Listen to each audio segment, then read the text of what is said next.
সমগ্র ইউএই জুড়ে অবস্থান করা বাংলাদেশি প্রবাসীদেরকে জানাচ্ছি আসসালামু আলাইকুম। সো নতুন একটি বছর শুরু হয়ে গেল, আশা করি সবার জীবন খুব সুন্দরভাবে কাটছে।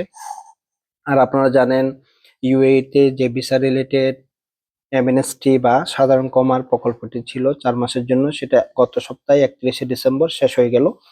এই প্রজেক্টটিকে আর এক্সটেন্ড করানো হয়নি। সো এই মুহূর্তে যারা লিগ্যাল হয়েছেন তারা তো ফাইন, আর অন্য কোনো সুযোগ এই মুহূর্তে নেই।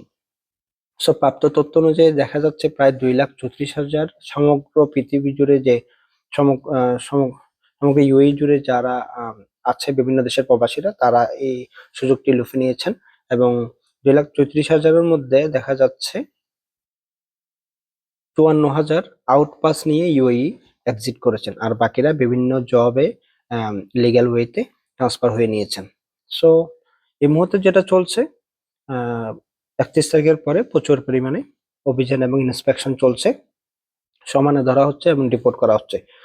শারজা, দুবাই, আল সাইজ বা লাইন সব জায়গা থেকে আমরা খবর পাচ্ছি। ইভেন আমি নিজেও এই ধরনের অভিজ্ঞতার শিকার হয়েছি যে কোনো একটা পার্কে একদম র্যান্ডম সবাইকে চেক করা হচ্ছে, যেরকম মেট্রো বা বাসে চেক করা হয় বাসের টিকিটের জন্য। এক্স্যাক্টলি ওই স্টাইলে সবারই আইডি কার্ড চেক করা হচ্ছে। সো সবাই একটু সাবধানে থাকবেন, সাথে আইডি কার্ড রাখবেন। আর আহ, যেটা বাংলাদেশি এমবাসি থেকে এখনো পর্যন্ত কোনো তথ্য দেওয়া হয় না, ঠিক কি পরিমাণ বাংলাদেশি প্রবাসীরা এই প্রজেক্টের আন্ডারে এসেছেন। সো আমরা একটা ধরে নিচ্ছি যে এটা 50,000-এর উপরে হবে। আর 2,34,000-এর মধ্যে বাংলাদেশ এবং পাকিস্তানের কন্ট্রিবিউশনটা বেশি থাকবে, সেটা এক্সপেক্টেড ছিল। আর ইন্ডিয়ার এমবাসি থেকে একটা তথ্য দেওয়া হয়েছে, তারা 15,000 প্রবাসীদেরকে এই এই প্রজেক্টের আন্ডারে এনে ফাইন মাফ করিয়েছেন। প্রায় 3,000 আউটপাস নিয়ে ইন্ডিয়া চলে গেছে, আর বাকিরা এখানে বিভিন্ন জবে সেটেল হয়েছেন। সো এই মুহূর্তে যেটা হবে, যারা লিগ্যাল হতে পারেন নাই তাদের ডেইলি ফাইন চলে আসবে, ডেইলি 50 টাকা করে।